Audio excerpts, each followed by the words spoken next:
Biden के दूत Blinken पहुंच गए हैं इजराइल। दूसरी बड़ी खबर आज की है, गाजा लेबनान में सीज फायर पर बात की खबर आ रही है। तीसरी ब्रेकिंग न्यूज आज की है, बैलिस्टिक मिसाइल हमले से बात बिगड़ी। और चौथी खबर आ रही है, इजराइल ने हिज्ब से बदला लेने की ठानी है। पांचवी बड़ी खबर आज की है, यूएस चुनाव से पहले सीज फायर की कोशिश की गई है। और इन खबरों के बीच तेहरान के वॉर प्लान पर टीवी 9 भारतवर्ष की वर्ल्ड एक्सक्लूसिव रिपोर्ट है कि ईरान ने युद्ध को इजरायली धरती पर शिफ्ट करने का प्लान बना लिया है और इसके लिए तेहरान में प्रॉक्सी संगठनों के कमांडरों की बैठक हो चुकी है। अरब के 4 देशों में इजराइल के खिलाफ व्यू रचना की जा रही है। 2015 में खमेनेई 2040 तक इजराइल को समाप्त करने का लक्ष्य रख चुके थे। अब उसकी समय सीमा घटा दी गई है। इजराइल पर करीब 1 लाख लड़ाके हमला करने की तैयारी में है। ये काम हिजबुल्लाह के उप प्रमुख नईम कासिम और IRGC कमांडरों की अगवानी में करवाया जाएगा। हमारी वर्ल्ड एक्सक्लूसिव रिपोर्ट में देखिए क्या है तेहरान का सीक्रेट ब्लूप्रिंट।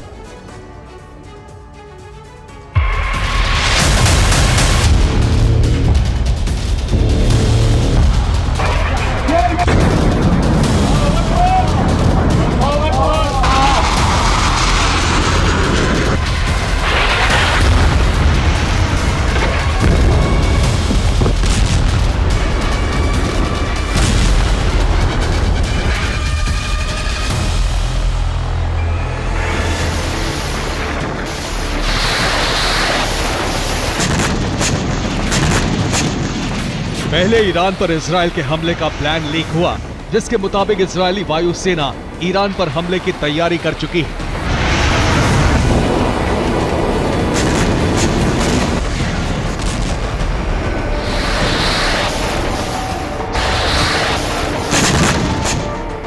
इजराइल ने 40 रॉक्स एयर लॉन्च्ड बैलिस्टिक मिसाइलों से ईरान पर हमले की तैयारी की, जिन्हें F-15, F-16 और F-35 फाइटर जेट से लॉन्च किया जाएगा।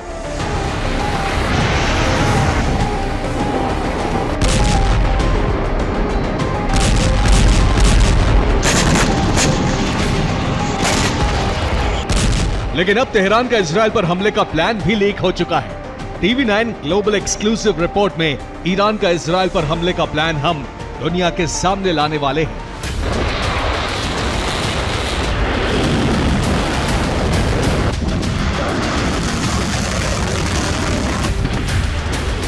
इस प्लान की शुरुआत बहुत पहले हुई, लेकिन इसे एक्टिवेट किया गया 5 अक्टूबर 2024 को।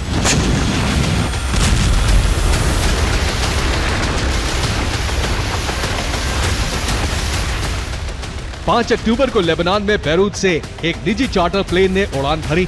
इसके बाद यह प्लेन सीरिया के दमिश्क में लैंड हुआ। यहां 3 घंटे रुकने के बाद विमान ईरान पहुंचा और तेहरान में लैंड हुआ।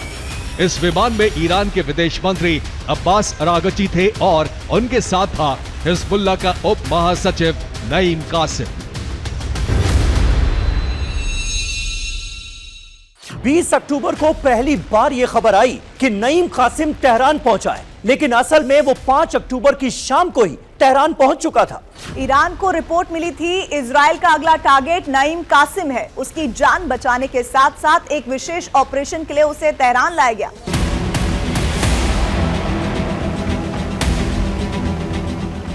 सात अक्टूबर से सेंट्रल तेहरान के एक सीक्रेट हॉल में बैठक शुरू हुई। इस हॉल के करीब फिलिस्तीन चौक पर एक डिजिटल घड़ी लगी है। इस घड़ी पर लिखा है डेथ टू इजराइल और समय लिखा है 2040।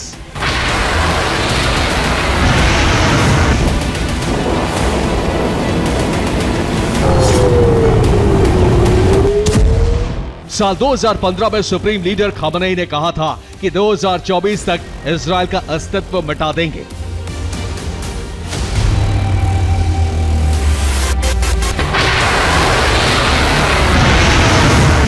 इस क्लॉक टावर के करीब एक हॉल में ईरान के विदेश मंत्री अब्बास अरागची, IRGC के टॉप कमांडर्स, हिजबुल्लाह के नईम कासिम सहित प्रॉक्सी के बड़े कमांडरों की बैठक हुई। बैठक में कई प्रॉक्सी कमांडर वीडियो कॉन्फ्रेंसिंग के जरिए शामिल हुए। बैठक में तय किया गया कि इजराइल का अस्तित्व 2030 तक खत्म कर दिया जाएगा।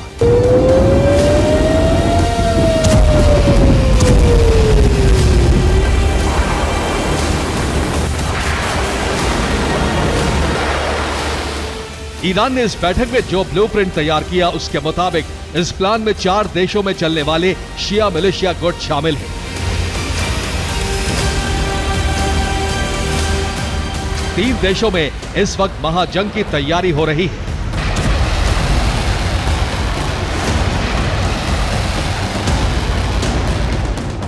इराक में पॉपुलर मोबिलाइजेशन फोर्सेस के लड़ाके तैयारी में जुटे हैं। इनके साथ 25 से 30 शिया मिलिशिया संगठन हैं। यमन के हूती लड़ाके इराक और सीरिया पहुंच चुके हैं। दोनों देशों में शिया गुटों को मिसाइल ऑपरेशन की ट्रेनिंग दी जा रही है। ईरान 60,000 से 70,000 लड़ाकों की फोर्स तैयार कर चुका है।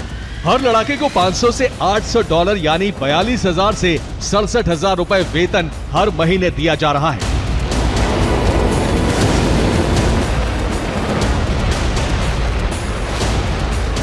ईरान का प्लान है कि जंग को इजराइल की जमीन पर शिफ्ट किया जाए ताकि इजराइल को भारी नुकसान पहुंचाया जा सके।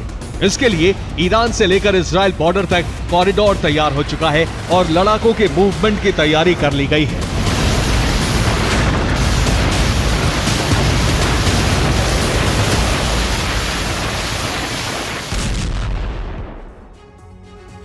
मूवमेंट का प्लान ये है कि शिया मिलिशिया का नेतृत्व IRGC के कमांडर करेंगे। ये तेहरान से चलकर पहले इराक पहुंचेंगे। इराक में सक्रिय शिया मिलिशिया संगठन पॉपुलर मोबिलाइजेशन फोर्सेस के लड़ाके इन कमांडरों के काफिले में शामिल होंगे। इनके साथ 30 दूसरे शिया मिलिशिया गुट भी ईरान के अटैक प्लान में जुड़ने वाले हैं और इसके बाद ये काफिला इराक पहुंचेगा। इराक में इस समय ट्रेनिंग दे रहे हूती के लड़ाके ज़ेनबिया, फातिमिया, इमाम अली सहित कई गुटों के लड़ाके इस काफिले में शामिल हो जाएंगे। करीब 1 लाख लड़ाकों की फौज इजराइल पर हमला करने के लिए सीरिया इजराइल के बॉर्डर पर जमा हो जाएगी।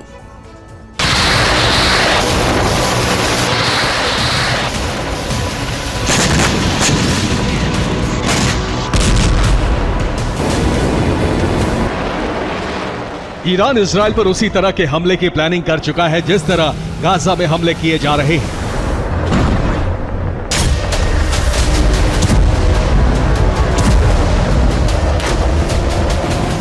दूसरी ओर इजराइल ने भी अमेरिका की ओर से लीक हुए वॉर प्लान को बदल दिया है। इजराइल ने नए सिरे से ईरान पर हमले का प्लान तैयार किया है।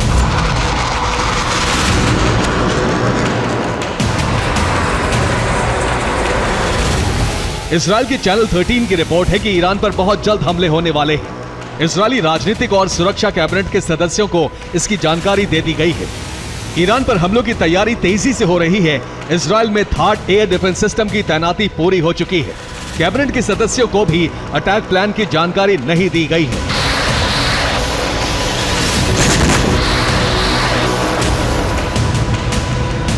अमेरिका से नए हथियार और सैनिक भी इजराइल पहुंचने जारी हैं। अमेरिका को भी इस बार अटैक प्लान की जानकारी नहीं दी गई है। कैबिनेट के सदस्यों को भी यही बताया गया है कि ईरान पर चकित करने वाला और विनाशक हमला होगा।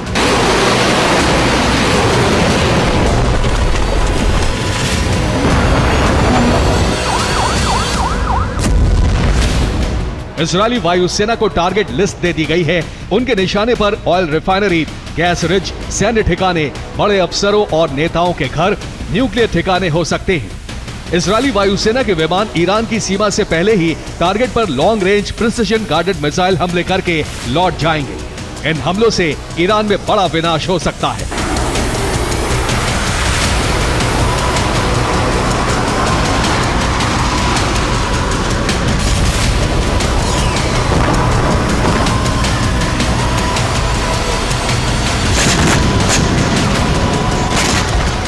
इजराइल के सीक्रेट प्लान के एक्टिवेट होने से पहले अमेरिका के विदेश मंत्री एंथनी ब्लिंकन इजराइल पहुंच रहे हैं और 23 अक्टूबर को प्रधानमंत्री नेतन्याहू से मिलने वाले हैं।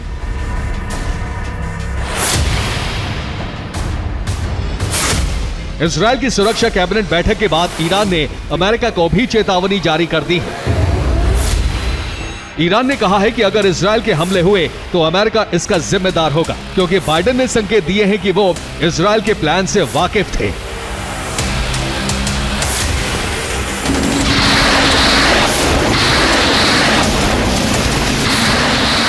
ईरान के प्लान पर सुपर एक्सक्लूसिव रिपोर्ट TV9 बता चुका है इजराइल बहुत जल्द हमला कर सकता है।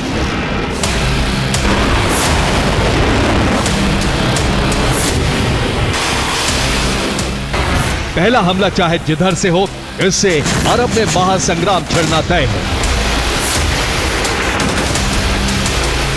Bureau report, TV9 Bharatvarsh. Lebanon में इजरायली वायुसेना ने हिजबुल्लाह को जबरदस्त आर्थिक नुकसान पहुंचाया है। कई बैंक बम से नष्ट कर दिए गए हैं। 24 घंटे के अंदर हिजबुल्लाह ने इजराइल से दूसरा बदला ले लिया है। हिजबुल्लाह ने इजराइल पर बैलिस्टिक मिसाइल से हमला किया है और खास बात यह है कि हिजबुल्लाह ने जिन मिसाइलों का इस्तेमाल किया उनके आगे इजराइल का मजबूत एयर डिफेंस नाकाम रहा। दावा किया जा रहा है कि नई बैलिस्टिक मिसाइलों को रूसी तकनीक से तैयार किया गया है। इजराइल के कई और शहरों में रॉकेट से हमले किए गए हैं।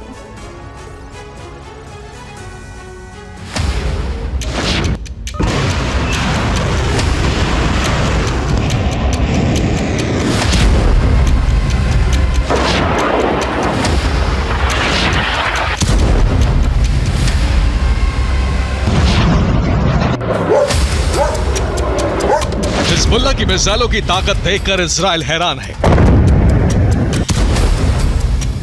अमेरिका भी हैरान है।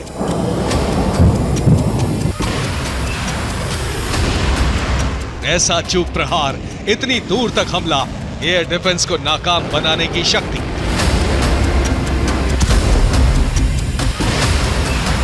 अचानक हिजबुल्लाह के पास इतने ताकतवर हथियार कैसे आ गए?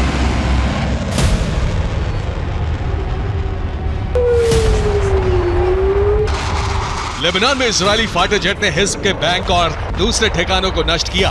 अब सोमवार की रात को हिज्ब ने इसका बदला लिया।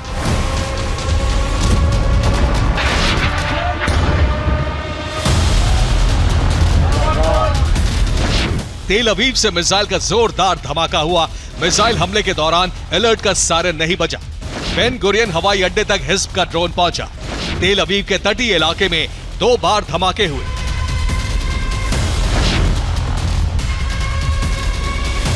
हिजबुल्लाह ने इजराइल पर हमले का वीडियो जारी किया। किसी सीक्रेट ठिकाने से मिसाइल को लॉन्च किया गया। वीडियो में दावा है कि हिजबुल्लाह ने नस्र 2 मिसाइल का इस्तेमाल किया।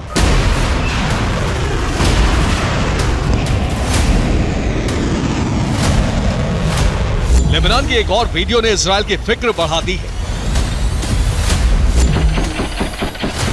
आसमान की तरफ तेजी से उठ रही ये रोशनी एंटी एयरक्राफ्ट गन की है।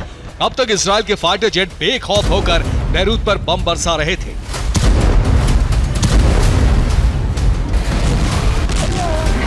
लेकिन 2 दिनों से हिजबुल्लाह ने अपनी नई ताकत का सबूत पेश कर दिया है।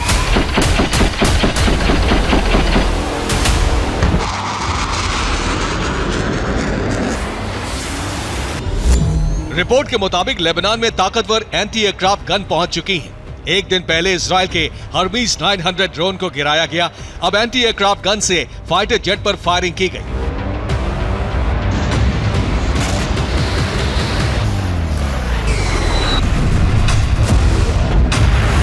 हिजबुल्लाह ने नए हथियार की ताकत का एक और सबूत दिखाया है।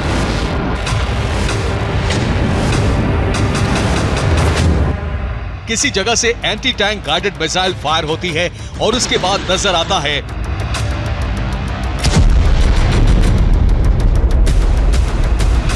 इस जगह पर इजराइल के कुल 8 सैनिक मौजूद थे और इसी जगह पर हिजबुल्लाह की मिसाइल का हमला हुआ।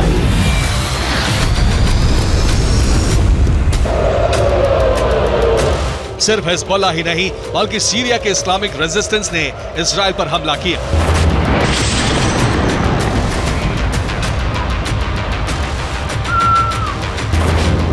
सीरिया से इजराइल के रोशपिना पर हमला हुआ। सीरिया से साफेद पर भी रॉकेट हमला किया गया। इस्लामिक रेजिस्टेंस ने 27 रॉकेट से इजराइल को टारगेट किया।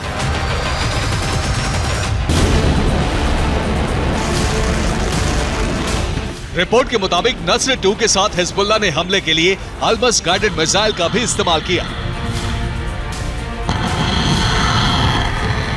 मिसाइल के साथ नॉर्थ इजराइल को टारगेट करके लगातार रॉकेट हमले किए गए।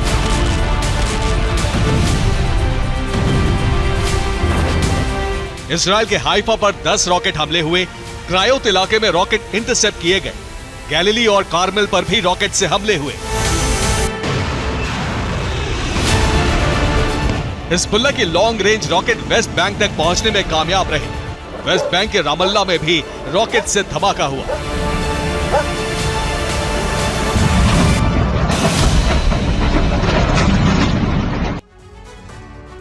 इजराइल पर हमले के लिए हिजबुल्लाह ने नस्र 2 मिसाइल का इस्तेमाल किया। इसके वॉरहेड में 140 किलो विस्फोटक होता है। इसकी रेंज में 150 किलोमीटर तक है और इसीलिए तेल अवीव तक धमाका करने में हिजबुल्लाह कामयाब हुआ।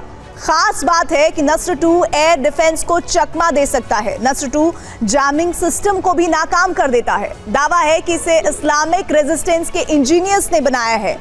हिजबुल्लाह कादर 2 मिसाइल से भी लैस है। मिसाइल में 405 किलो का वॉरहेड है। ये 250 किलोमीटर तक हमला कर सकता है। कादर में भी एयर डिफेंस को चकमा देने और जैमिंग सिस्टम को नाकाम करने की क्षमता है।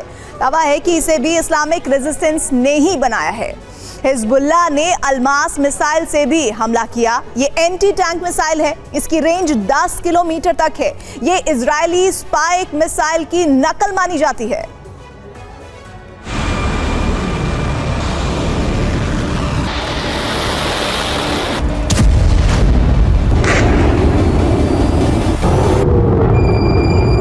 हिजबुल्लाह का दावा है कि रूस और इस्लामिक रेजिस्टेंस के इंजीनियरों ने मिसाइलों का प्रोडक्शन किया है, लेकिन सच्चाई यह है कि ईरान ने सीरिया में कई अंडरग्राउंड मिसाइल कारखाने बनाए हुए हैं।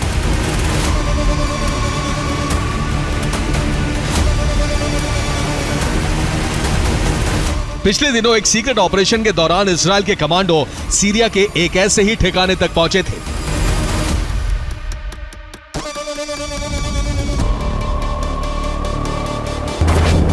सीरिया से ईरान के 6 वैज्ञानिक पकड़े गए थे।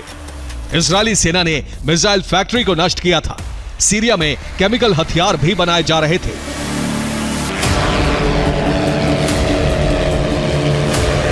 रिपोर्ट के मुताबिक नसरल्लाह की मौत के बाद हिजबुल्लाह के हौसले को बढ़ाने के लिए ही सीरिया से ताकतवर रॉकेट और मिसाइलों की सप्लाई की गई है।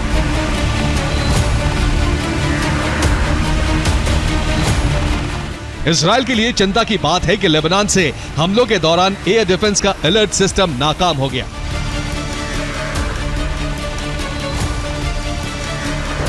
वॉर एक्सपर्ट्स के मुताबिक इन हथियारों में रूस की तकनीक के इस्तेमाल का संकेत मिल रहा है।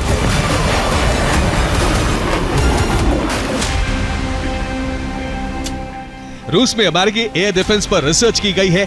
इजराइल का एयर डिफेंस अमेरिकी तकनीक से बना है। रूस ने एयर डिफेंस को नाकाम करने का तरीका ढूंढा है।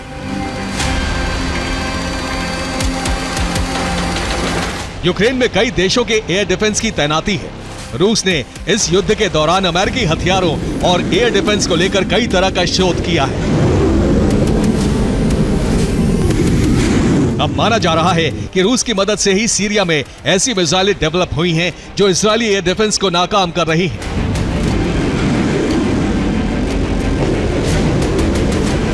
इजरायल में अमेरिकी थाड की भी तैनाती है। थाड की नाकामी को लेकर कोई रिपोर्ट नहीं है, लेकिन माना जा रहा है कि हिजबुल्लाह अब थाड को भी नाकाम साबित कर सकता है।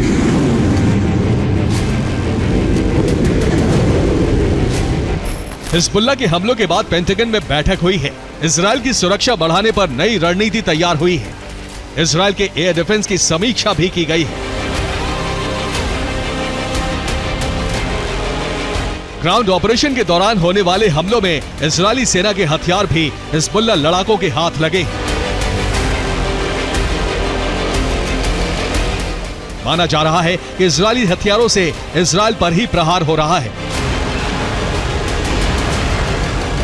लेकिन उससे भी चिंता की बात है लेबनान में ताकतवर एंटी एयरक्राफ्ट गन का पहुंचना।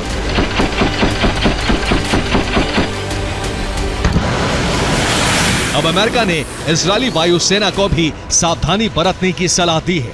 फिलहाल कोशिश है कि लेबनान में मौजूद नए हथियारों के गोदामों को जल्द से जल्द भस्म किया जाए।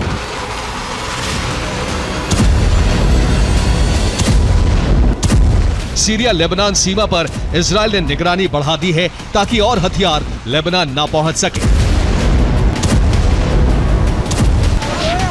Bureau report, TV9 Bharatvarsh. Hezbollah के अस्तित्व को खत्म करने के लिए इजराइल दो फ्रंट पर हमले कर रहा है। एक तरफ ग्राउंड ऑपरेशन के जरिए हिजबुल्लाह के ठिकानों को तबाह कर रहा है, दूसरे मोर्चे पर हिजबुल्लाह की फंडिंग का नेटवर्क ध्वस्त कर रहा है और इसीलिए उन तमाम जगहों पर हमले किए जा रहे हैं जहां हिजबुल्लाह ने खजाना छुपा रखा है। यानी अब आईडीएफ के टारगेट पर वो फाइनेंस सेंटर आ गए हैं जहां से हिजबुल्लाह को फंडिंग हो सकती है और इसके अलावा आईडीएफ कमांडो उन खुफिया जगहों को भी खोज रहे हैं जहां नसरल्लाह ने अरबों की दौलत इकट्ठा की थी, जिसमें लेबनान की करेंसी के अलावा डॉलर और सोना चांदी शामिल है।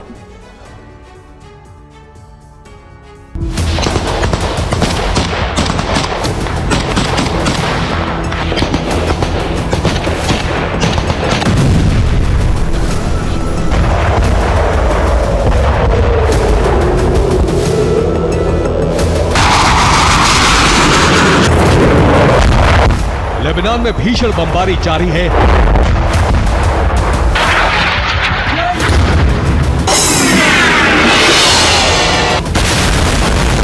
अब सीरिया में भी एयर स्ट्राइक शुरू हो गई है। यानी इजराइल बैरूत से लेकर दमिश्क तक हिजबुल्लाह का नेटवर्क ध्वस्त कर देना चाहता है।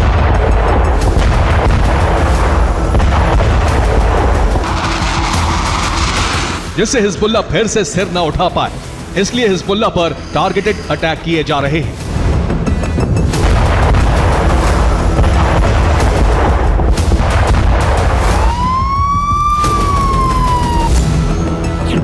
पहला टारगेट है हिजबुल्लाह के कमांड सेंटर, दूसरा टारगेट है हिजबुल्लाह की रॉकेट साइट, तीसरा टारगेट है हिजबुल्लाह के फाइनेंस सेंटर।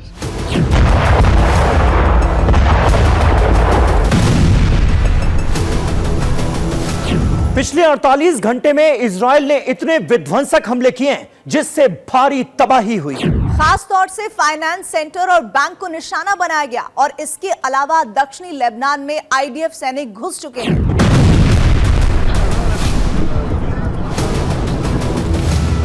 ये उसी तबाही की तस्वीरें हैं जब आधी रात में बैरूत में ताबड़तोड़ हमले हुए, जिसमें बैरूत में मौजूद हिजबुल्लाह का बैंक जल गया। पूरी इमारत में आग लग गई। आग इतनी भीषण थी कि आसपास की बिल्डिंग भी जल गई।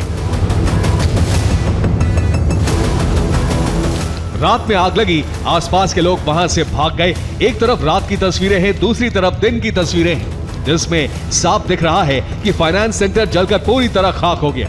अब सिर्फ तबाही के निशान मौजूद हैं। फाइनेंस सेंटर में रखी करेंसी और सोना जल गया।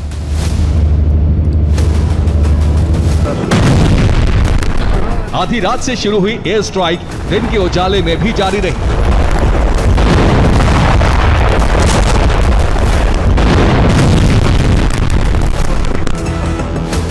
एक तरफ आईडीएफ के सैनिक ग्राउंड ऑपरेशन कर रहे हैं,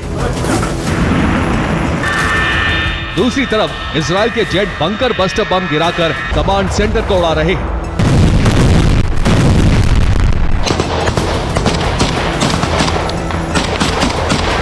बैरूत के आसपास 3 कमांड सेंटर जमींदोज कर दिए।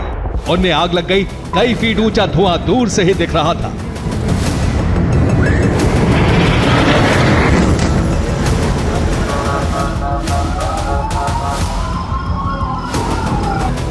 बैरूत में ही हरीरी अस्पताल में बम गिराए गए।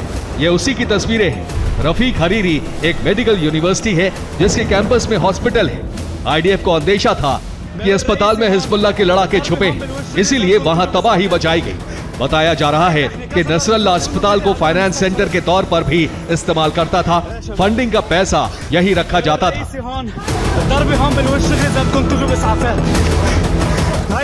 जो हमले में जल गया। इजराइल ने बेरूत के ओजाई पोर्ट पर भी हमला किया, जहां से हिजबुल्लाह के लड़ाके बोट लेकर भागने वाले थे। आईडीएफ ने बैरूत और लेबनान के दूसरे इलाकों में भी हमले किए, जिसमें से अधिकतर हिजबुल्लाह के फाइनेंस सेंटर थे।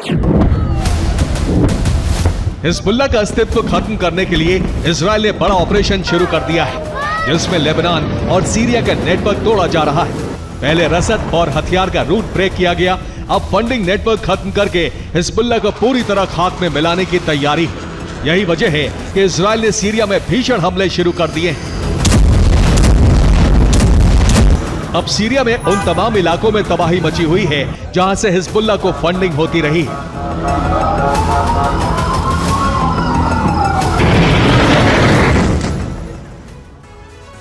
हिजबुल्लाह के ठिकानों को ध्वस्त करने के लिए बमबारी की जा रही है, साथ ही उसकी फंडिंग रोकी जा रही है। सीरिया में कई ऐसी इमारतों पर हमले किए गए जहां हिजबुल्लाह ने अपने खुफिया लॉकर रूम बनाए हुए थे। लेबनान के अलावा सीरिया में भी इजराइल ने उन्हीं ठिकानों को तबाह कर डाला। लेबनान के बाद सीरिया में हिजबुल्लाह का नेटवर्क ध्वस्त कर दिया गया। सीरिया में मौजूद हिजबुल्लाह के बैंक और फाइनेंस सेंटर तबाह कर दिए गए। हमलों से फाइनेंस सेंटर में रखे डॉलर और सोना जल गया। अब इजराइल हिजबुल्लाह को फंडिंग करने वाले लोगों को टारगेट कर रहा है। सीरिया नेटवर्क ध्वस्त करने से हिजबुल्लाह की फंडिंग पूरी तरह रुक गई है और इस दौरान सीरिया में बड़े मीडिया हाउस पर भी हमला किया गया। आईडीएफ ने दावा किया मीडिया हाउस का हिजबुल्लाह से कनेक्शन निकला है।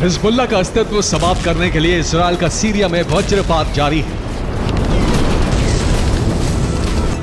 ये उसी तबाही की तस्वीरें हैं जब दमिश्क में गाइडेड मिसाइल से एक कार पर टारगेटेड हमला किया गया। बताया जा रहा है जिस कार पर हमला हुआ उसमें हिज्ब कमांडर मौजूद था, साथ ही कार में लेबनान की करेंसी रखी थी। यानी आईडीएफ उन तमाम जगहों पर हमले कर रही है जहां से फंडिंग की जा रही है। आईडीएफ ने एक एनिमेशन भी जारी किया है जिसमें फंडिंग रूट और उसका तरीका दिखाया है। आईडीएफ ने दिखाया है कि हिजबुल्लाह को दो तरीके से फंडिंग होती है, एक तरफ लेबनान के लोगों द्वारा, दूसरी तरफ ईरान से। हिजबुल्लाह को ईरान से फंडिंग का जिम्मा IRGC के पास है, जो कंटेनर में रसद के साथ सीरिया होते हुए लेबनान तक पहुंचती है। उसके बाद हिजबुल्लाह ठिकानों तक पहुंचाई जाती है, जिससे हिजबुल्लाह हथियार खरीदता है और उन्हीं से इजराइल को दहलाता रहा है।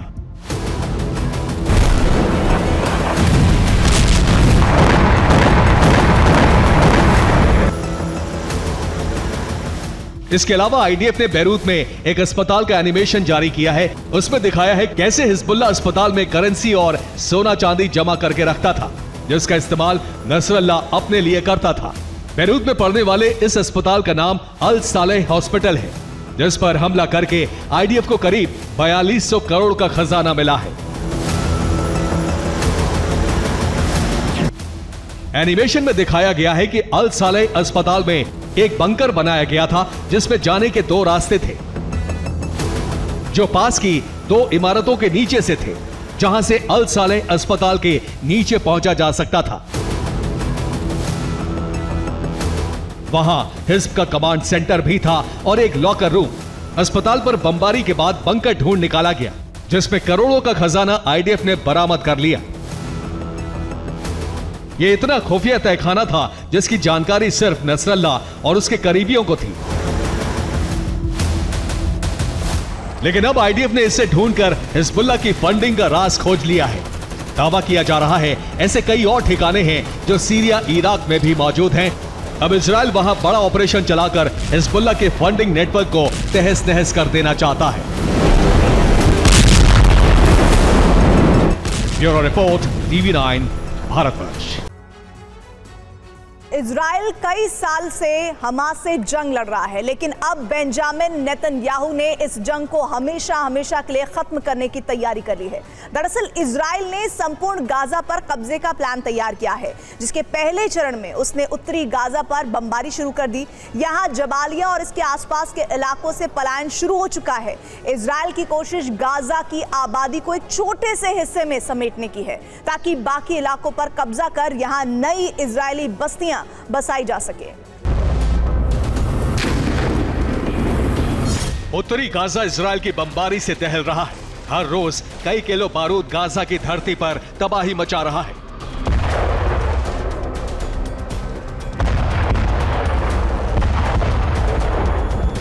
इस वक्त इजराइल का प्राइमरी टारगेट है जबालिया, जहां बीते 3 दिन में इजराइल ने जबरदस्त बमबारी की है।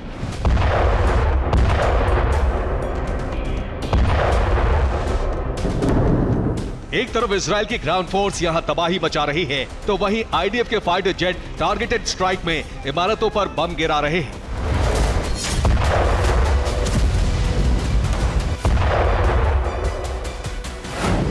इजरायली हमलों में 20 अक्टूबर को जबालिया में 33 लोगों की मौत हो गई थी। 21 अक्टूबर के दिन इजरायली हमले में 19 लोग मारे गए। 3 दिन में इजराइल ने जबालिया और उसके आसपास मौजूद अल आब्दा हॉस्पिटल, इंडोनेशिया अस्पताल और कमल अदवान अस्पताल पर बमबारी की। तीनों अस्पतालों के एक बड़े हिस्से को तबाह कर दिया।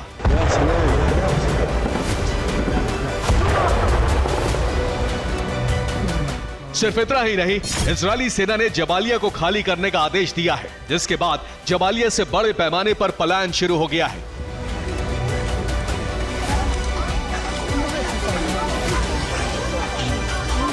ये जबालिया कैंप की तस्वीरें हैं, जहां सैकड़ों लोगों की भीड़ जत्थों की शक्ल में शहर को छोड़कर जा रही है।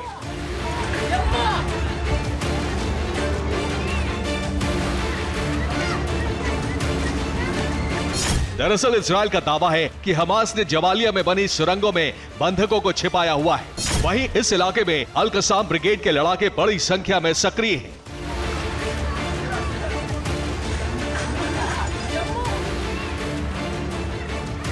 इसीलिए आईडीएफ जबालिया को टारगेट कर रही है और इसी आधार पर इजराइल जबालिया में हो रहे नरसंहार को जायज ठहरा रहा है, साथ ही पूरे शहर को खाली करवा रहा है।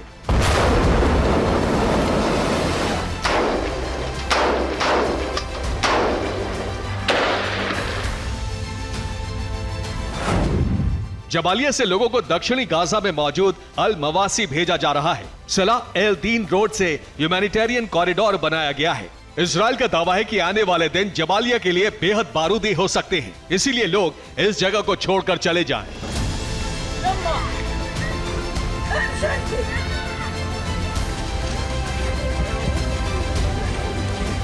इजराइल जबालिया को खाली करने की वजह बंधकों की खोज बता रहा है। हालांकि बेंजामिन नेतन्याहू का प्लान कुछ और है, जिसका खुलासा इजराइल के वित्त मंत्री बेज़लेल स्मोट्रिच ने किया है। उन्होंने गाजा सेटलमेंट कॉन्फ्रेंस के दौरान साफ साफ कहा कि इजराइल का लक्ष्य अब संपूर्ण गाजा पर कब्जा है।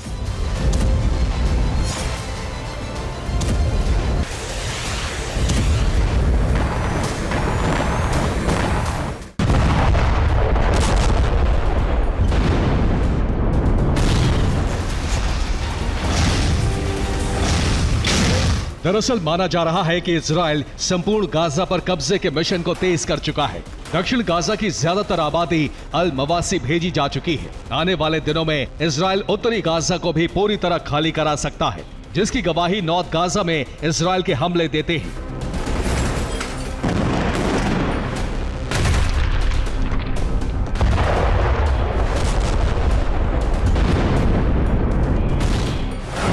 बीते 17 दिन में आईडीएफ ने उत्तरी गाजा में 100 से ज्यादा स्ट्राइक की है, जिसमें 640 लोगों की मौत हुई है। 80 से ज्यादा मकान तबाह हो चुके हैं। सभी अस्पताल आंशिक तौर पर चल रहे हैं। 4 लाख लोगों के लिए खाना पानी की सप्लाई ठप हो चुकी है।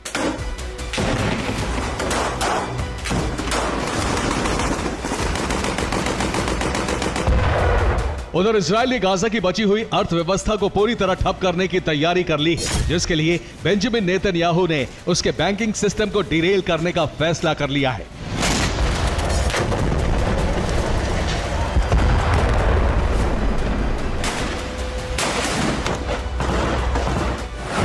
दरअसल इजराइल फिलिस्तीनी बैंकों से सभी समझौते खत्म करने वाला है। 31 अक्टूबर के बाद इजराइल और फिलिस्तीनी बैंकिंग सिस्टम के बीच कोई लेन देन नहीं होगा। हालांकि अमेरिका ने इजराइल को समझौता आगे बढ़ाने के लिए कहा है, लेकिन इजरायली वित्त मंत्री ने इसके लिए साफ इनकार कर दिया है।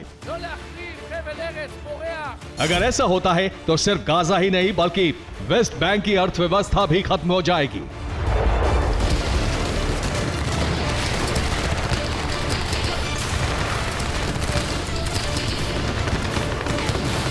उधर बेंजामिन नेतन्याहू गाजा को राख बनाकर उस पर शासन करने का मंसूबा पाले बैठे हैं, तो दूसरी तरफ हमास किसी भी कीमत पर झुकने के लिए तैयार नहीं।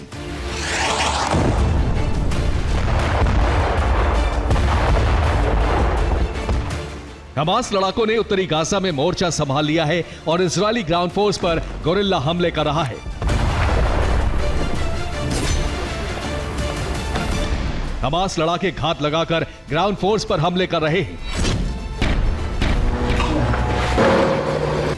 ये वीडियो शेख रदवान का है, जहां बीच रास्ते पर हमास लड़ाका विस्फोटक रख देता है और यहां से भाग जाता है,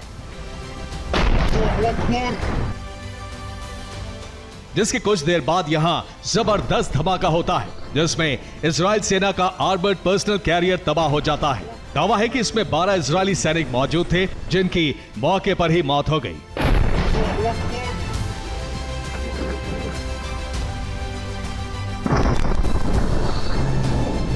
अब जरा यहां देखिए, टैंक पर इजरायली सैनिक बैठा है, जिसे एक अल कसाम ब्रिगेड का स्नाइपर शूट करता है। दावा है कि गोली बिल्कुल सटीक निशाने पर जाकर लगी।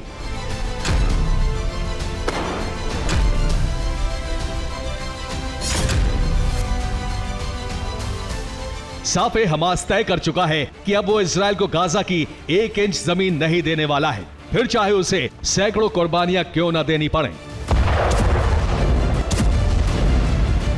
Bureau report, TV9 Bharatvarsh. Israel दिसंबर 2023 से गाजा के हमास नेता याह्या सिनवार की तलाश कर रहा था। याह्या सिनवार भी इस बात से वाकिफ था कि एक ना एक दिन वो इजराइल के व्यू में फंस सकता है। रिपोर्ट ये है कि भले इजराइल याह्या सिनवार की मौत के बाद गाजा युद्ध विराम और बंधकों की रिहाई की उम्मीद कर रहा हो, लेकिन ऐसा नहीं होने वाला है, क्योंकि सिनवार ने अपनी मौत से पहले ही हमास और अल कस्साम के लड़ाकों को युद्ध का ब्लूप्रिंट बनाकर सौंप दिया था। याह्या सिनवार ये तय कर गया है कि उसकी मौत के बाद हमास का फ्यूचर प्लान क्या होगा। सिनवार की मौत के बाद हमास का वॉर प्लान क्या होगा, इस रिपोर्ट में देखिए। ये सिनवार की अंतिम तस्वीरें हैं और सिनवार भी ये जानता था कि जंग में कभी भी उसकी जान जा सकती है।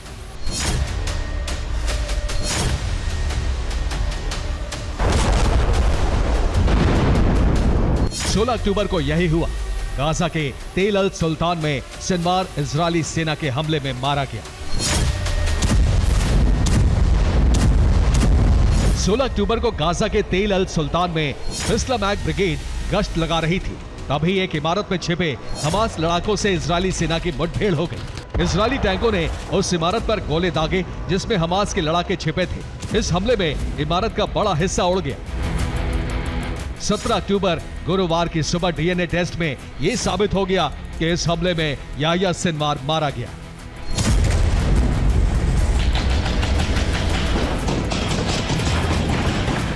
याह्या सिनवार की मौत के बाद इजराइल में जश्न मनाया गया। यह माना गया कि अब गाजा की जंग खत्म होने की ओर है और बंधकों की रिहाई का रास्ता खुल गया है।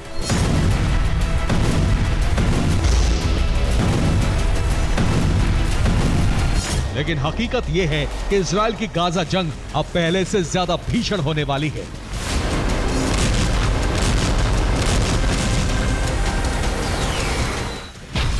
याह्या सिनवार ने अपनी मौत के बाद का वॉर प्लान तैयार कर लिया था। सिनवार ने हमास कमांडरों को बताया था कि उसकी मौत के बाद क्या करना है।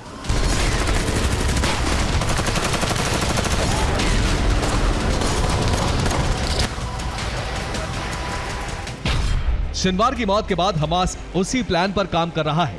याह्या सिनवार ने हमास से कहा था कि उसकी मौत के बाद हमास के लिए नया नेतृत्व तैयार किया जाए। गाजा के नेतृत्व के लिए नेताओं की एक काउंसिल बनाई जाए। सिनवार ने अपने उत्तराधिकारी के नाम का ऐलान नहीं किया। सिनवार ने कहा था कि उसकी मौत के बाद गाजा के नए लड़ाकों को मोबिलाइज किया जाए।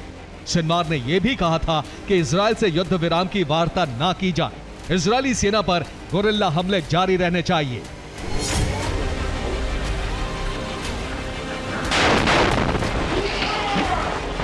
सिनवार की मौत के बाद इजराइल के प्रधानमंत्री बेंजामिन नेतन्याहू ने हमास के सामने आत्मसमर्पण, बंधकों की रिहाई और युद्ध विराम का प्रस्ताव रखा, लेकिन हमास ने उसे सीधे ठुकरा दिया।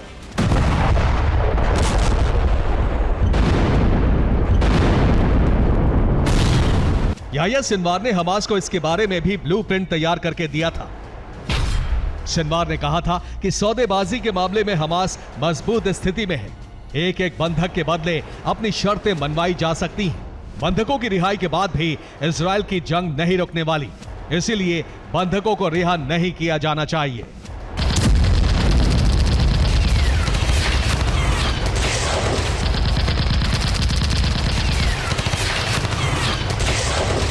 सिनवार की मौत के बाद भी हमास बंधकों को रिहा करने के लिए तैयार नहीं है।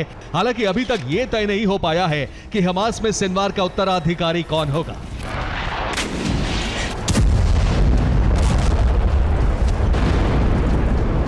माना यह जा रहा है कि सिनवार का छोटा भाई मोहम्मद सिनवार हमास का नया लीडर बन सकता है, क्योंकि मोहम्मद सिनवार को भी याह्या सिनवार की तरह ही दूरदर्शी नेता माना जाता है।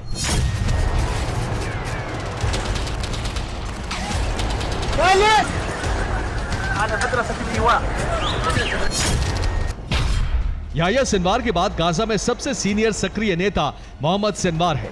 मोहम्मद सिनवार भी याह्या सिनवार की तरह युद्ध में सक्रिय रहा है।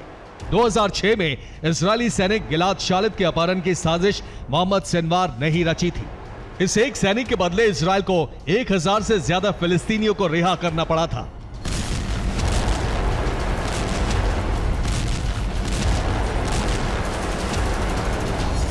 इसलिए अरब में कहा जा रहा है कि सिनवार की मौत से युद्ध खत्म नहीं हुआ, बल्कि उसका सबसे भीषण चरण शुरू हो चुका है। Bureau report, TV9 Bharatvarsh. रूस यूक्रेन युद्ध में उत्तर कोरिया के बाद दक्षिण कोरिया भी उतरने वाला है, क्योंकि साउथ कोरिया ने ऐलान किया है कि अगर किम ने रूस की सैन्य मदद नहीं रोकी तो वो भी यूक्रेन को हथियार पहुंचाएगा। यानी अभी तक पीले सागर में भिड़ने वाले साउथ कोरिया और नॉर्थ कोरिया अब यूक्रेन की धरती पर युद्ध की तैयारी में जुट गए हैं। यानी रूस यूक्रेन युद्ध अब महायुद्ध में बदल सकता है, क्योंकि दोनों तरफ से कई देश उसमें शामिल होने को तैयार हैं। यूक्रेन युद्ध में साउथ कोरिया की एंट्री होने जा रही है, क्योंकि अब साउथ कोरिया यूक्रेन को गोला बारूद देने जा रहा है। इसके अलावा विध्वंसकारी हथियार भी भेज रहा है।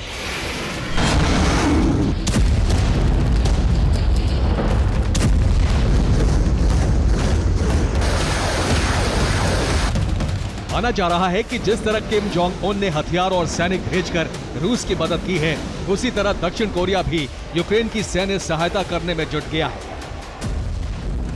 लेकिन साउथ कोरिया के भड़कने की एक और वजह भी है। साउथ कोरिया ने दावा किया है कि नॉर्थ कोरिया ने यूक्रेन में युद्ध लड़ने के लिए अपने सैनिक भेज दिए हैं। इसके अलावा मिसाइलों की बड़ी खेप भी भेजी है। खास बात यह कि नॉर्थ कोरिया ने मिसाइल इंजीनियर भी साथ में भेजे हैं, जिसकी एक तस्वीर सामने आई है। रूसी अधिकारी के साथ दिख रहे ये किम जोंग सिक हैं, जो नॉर्थ कोरिया के मिसाइल प्रोजेक्ट से जुड़े हैं। एक उच्च पद पर हैं।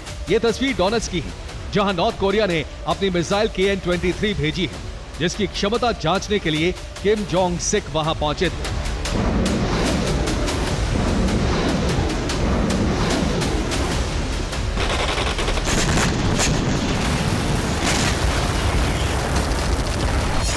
साउथ कोरिया ने यह भी दावा किया कि किम जोंग सिक के अलावा दूसरे मिसाइल इंजीनियर रूस की मिसाइल क्षमता बढ़ाने में मदद कर रहे हैं।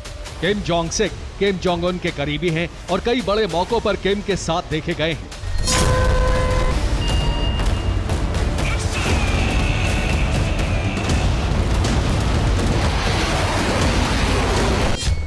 अब साउथ कोरिया की तरफ से कहा गया है, जिस तरह नॉर्थ कोरिया ने अपने सैनिक रूस की मदद को भेजे हैं, हम भी यूक्रेन की मदद को तैयार हैं।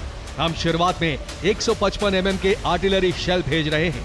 उसके बाद पेंटागन की सलाह पर आगे हथियार सप्लाई पर विचार कर सकते हैं। यानी अब दो जानी दुश्मन पीले सागर के अलावा यूरोप में भी आमने सामने आ गए हैं। यूक्रेन की जमीन पर साउथ कोरिया और नॉर्थ कोरिया आपस में भिड़ते दिख सकते हैं, जबकि हथियार सप्लाई को लेकर जंग शुरू हो चुकी है।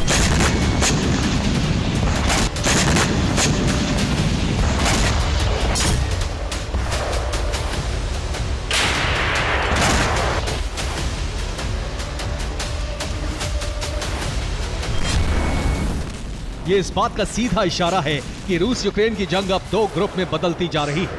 एक तरफ पश्चिमी देशों का समूह है और दूसरी तरफ पुतिन के मित्र देश। Bureau report, TV9 Bharat. जिसकी गोली जिसका हथियार उसी पर प्रहार। सूडान में ये बात सच साबित हो गई है। सूडान में विद्रोही सेना ने अपने मददगार को बड़ा नुकसान पहुंचाया है। सूडान के विद्रोहियों ने UAE के अभियान में शामिल एक कार्गो विमान को निशाना बनाया। हमले की वजह से करीब 4200 करोड़ रुपए का कीमती विमान नष्ट हो गया। रूस का ये ताकतवर विमान क्रैश नहीं हुआ बल्कि इसे गिरा दिया गया और ये काम किया सूडान की विद्रोही सेना ने। सबसे अहम बात यह है कि सब महज एक गलतफहमी की वजह से हुआ। रूस के लिए यह बहुत बड़ा नुकसान है क्योंकि एक IL-76 विमान की कीमत 4200 करोड़ रुपए है। IL-76 4 इंजन वाला स्ट्रैटेजिक एयरक्राफ्ट है, 42 से 60 हजार किलोग्राम वजन ले जाने में सक्षम है।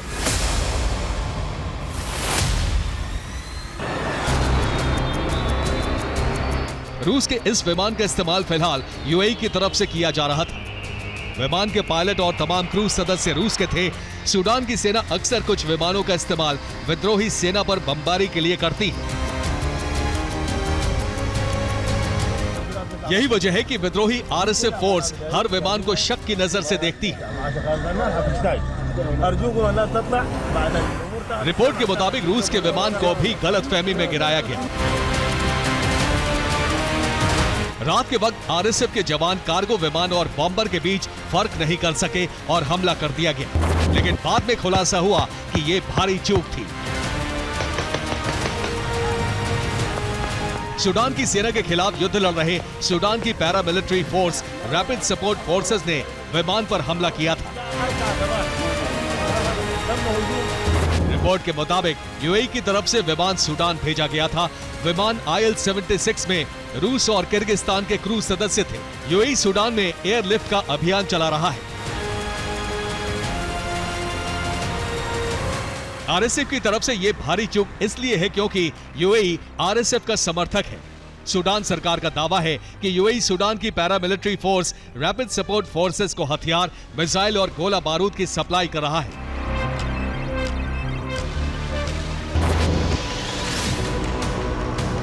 रिपोर्ट के मुताबिक यूरोपीय बुलियन बाजार ने खुलासा किया है कि यूएई सूडानी सोने से मुनाफा कमा रहा है।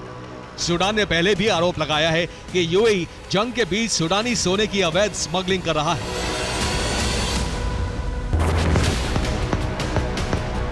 लेकिन अब RSF ने यूएई की कार्गो विमान को गिरा दिया, जो कि भारी भूल मानी जा रही है। रूस ने भी अपने कार्गो विमान के गिराए जाने की जांच शुरू करवा दी है। सूडान में सेना और पैरामिलिट्री फोर्स के बीच सत्ता को लेकर अप्रैल 2023 में संघर्ष शुरू हुआ, जिसमें देखते ही देखते यूएई, लीबिया सेना, वैगनर ग्रुप और मिस्र जैसे देश भी अपने हितों के लिए सक्रिय हो गए।